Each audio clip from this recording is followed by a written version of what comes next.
Kita beralih ke informasi lainnya, pemirsa. Petugas TNI Polri bersama BPBD Asahan membantu warga dengan menaiki perahu karet untuk datang ke TPS dengan kondisi banjir yang terus melanda kawasan desa Seipiasa Hulu, Kecamatan Tinggi Raja Asahan pada Minggu pagi.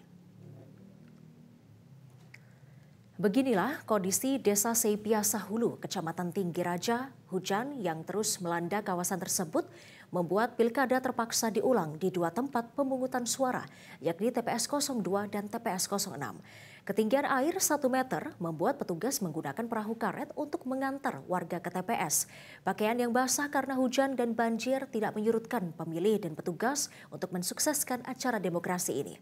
Sebelumnya, 2 TPS tersebut terpaksa dilakukan pencoblosan ulang.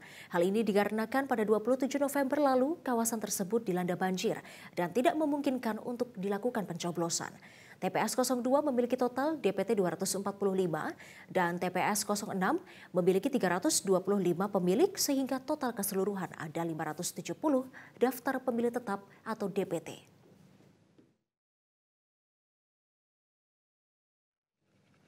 Jelajahi cara baru mendapatkan informasi. Download Metro TV Extend sekarang.